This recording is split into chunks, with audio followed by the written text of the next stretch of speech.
पुढे काल नवी दिल्लीत राष्ट्रवादी काँग्रेसचे अध्यक्ष शरद पवार यांच्या हस्ते उपमुख्यमंत्री एकनाथ शिंदे यांचा झालेला सत्कार सोहळा जो आहे त्यावर ठाकरे गटाचे पक्षप्रमुख उद्धव ठाकरे हे प्रचंड नाराज असल्याची माहिती मिळते। कालच्या नवी दिल्ली इथल्या सत्कार सोहळ्याला शरद पवार यांनी जाणं टाळलं पाहिजे होतं। त्यांच्या हस्ते झालेल्या सत्कार सोहळ्यामुळे आणि त्यांची एकनाथ शिंदे यांनी केलेलं त्यांचं कोड कौतुक मातोश्रीला अजिबात आवडलेलं नाहीये। ठाकरे गटाच्या नेत्यांनी या संदर्भात खासदार सुप्रिया सुळे यांच्याकडे तीव्र नाराजी व्यक्त केली अशी माहिती मिळते।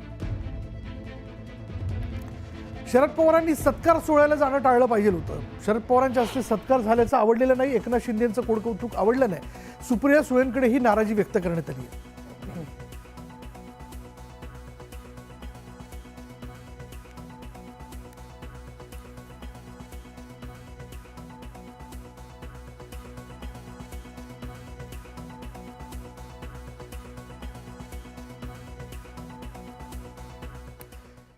पुढे बघूयात, नुकताच नवी दिल्लीत उपमुख्यमंत्री एकनाथ शिंदेंचा महादजी शिंदे राष्ट्रगौरव पुरस्काराने सन्मान करण्यात आला।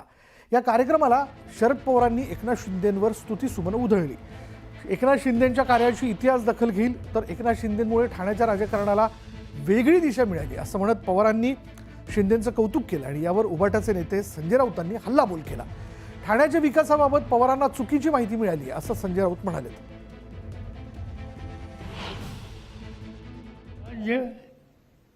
आणि विशेषतः नागरिक परिसर त्याच्या प्रश्नाची सोडवणूक कशी येईल याच्यामध्ये लक्ष केंद्रित करण्याचं काम त्यांनी केलं याची नोंद ही महाराष्ट्राच्या सार्वजनिक इतिहासामध्ये निश्चितपणाने राहील आणि त्यामुळे आज त्यांचा सन्मान होतोय याचा मला मनापासूनचा आनंद आहे।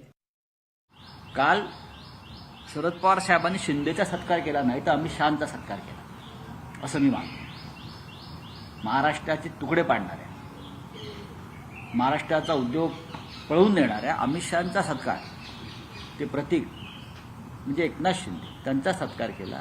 आणि ही जी तुम्ही नावं घेताय, दलाल, भ्रष्टाचारी, देशद्रोही आरोप असलेले, देशद्रोहाचे हत्यारांच्या तस्करी करणारे, ते तुमच्या पक्षामध्ये येत आहेत आणि त्यांचा मुखियाचा सत्कार आमचे शरद पवार साहेब करतायत, हे दुर्दैव आहे।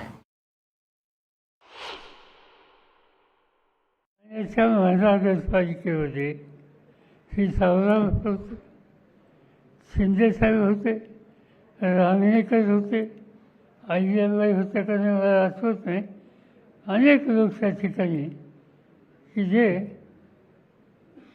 ज्यांनी ठाण्याचं राजकारण योग्य दिशेने नेण्याच्यासाठी सातत्याने प्रयत्न केले आणि त्या प्रयत्नाचा मोठा वाटा केली किंवा जबाबदारी ही एकनाथ शिंदेंच्याकडे होती, ही या ठिकाणी सांगायला हरकत नाही। माननीय पवार साहेबांकडे चुकीची माहिती आहे। ठाण्याचं राजकारण योग्य दिशेने नेण्याचं काम गेल्या 30 वर्षामध्ये शिवसेनेनं केलेलं। एकनाथ शिंदे ठाण्याच्या राजकारणात फार उशिरा आले। पवार साहेबांना जर माहिती हवी असेल तर आम्ही आमचे कार्यकर्ते ठाण्यातले जे आहेत प्रमुख राजन विचारे ते त्यांना माहिती द्यायला जातील, आम्ही पाठवू सगळ्या फाईल्स घेऊन। एकनाथ शिंदे हे फार उशिरा आमदार झाले, विधानसभेत आले आणि त्यानंतर ठाण्याची वाट लागायला सुरुवात झाली। ठाणे बिल्डरांच्या घशात गेली।